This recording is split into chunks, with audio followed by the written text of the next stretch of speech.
లక్షలకు గాను అంటే ఆర్మీకి డొనేషన్ చేశారు, దానిపై ఏమంటారు? ఎయిర్ ఫోర్స్ నాకు ఉద్యోగం ఇచ్చింది. 9 సంవత్సరాలు అంటే 108 నెలలు ఎయిర్ ఫోర్స్ ఒట్టిగా అయిపోయింది నన్ను. నేనేమి పని చేయలే, ఆడుకున్నా, అక్కడ ఆటలు ఆడుకున్నా.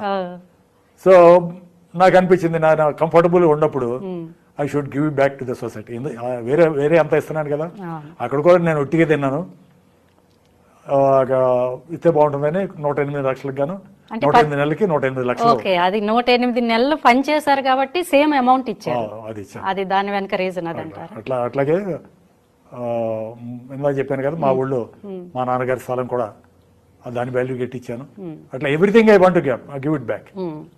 సింపుల్ గా చెప్పాలంటే జస్ట్ ఫర్ జోక్, నేను బట్టలు కట్టుకుంటున్నాం మనం. దీన్ని మనం ఇది ఎట్లా వచ్చింది? కాటన్ ద్వారా వచ్చింది. I produce cotton. ఒక సంవత్సరం కాటన్ వేసాను, మనం బియ్యం తింటున్నాం. ఒక సంవత్సరం ఒడ్లు పండించాను. అట్లా ప్రతిదీ. అట్లాగే మనం నీళ్లు వాడుకుంటాం బోళ్ళు. నా 500 ఎకరాల్లో బొట్టు నీరు బయటపోకుండా నేను అంత బండింగ్ చేశాను. ఇది వర్షం నీరుని బొట్టు బానిచ్చేవాడిని, చెట్లు పెంచేవాడిని. అట్లా మా ఊరి నుంచి పక్క ఊళ్ళకి రోడ్డుకు 2 పక్కల చెట్లు పెంచాను. సో ఈ రకంగా ప్రతిదీ కూడా 8 లక్షలకు గాను ఆర్మీకి డొనేషన్ చేశారు, దానిపై ఏమంటారు? ఎయిర్ ఫోర్స్ నాకు ఉద్యోగం ఇచ్చింది. 9 సంవత్సరాలు అంటే 108 నెలలు ఎయిర్ ఫోర్స్ ఒట్టిగా అయిపోయింది నన్ను. నేనేమి పని చేయలే, ఆడుకున్నా, అక్కడ ఆటలు ఆడుకున్నా. సో నాకు అనిపించింది నా కంఫర్టబుల్ ఉన్నప్పుడు I should give back to the society. వేరే వేరే అంతా ఇస్తున్నాను కదా, అక్కడ కూడా నేను ఒట్టిగా తిన్నాను. ఇస్తే బాగుంటుందని 108 లక్షలకు గాను 108 నెలలకి 108 లక్షలు. ఓకే, అది 108 నెలలు పని చేశారు కాబట్టి సేమ్ అమౌంట్ ఇచ్చారు. అది దాని వెనక రీజన్ అది అంటారు. అట్లాగే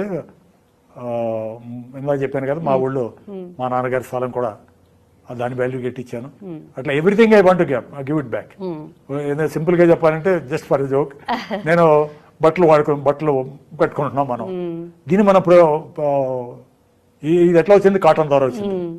ఐ ప్రొడ్యూస్ కాటన్. ఒక సంవత్సరం కాటన్ వేసాను, మనం బియ్యం తింటున్నాం. ఒక సంవత్సరం ఒడ్లు పండించాను.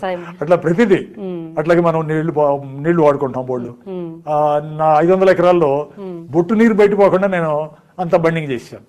ఇది వర్షం నీరుని బొట్టు బానిచ్చేవాడిని, చెట్లు పెంచేవాడిని. అట్లా మా ఊరి నుంచి పక్క ఊళ్ళకి రోడ్డుకు 2 పక్కల చెట్లు పెంచాను. సో ఈ రకంగా ప్రతిదీ కూడా we should give it back. అది నా చంద్రబాబు గారి వేదిక మీద మీరు ఆస్తుల పంపకాలు జరిపారు.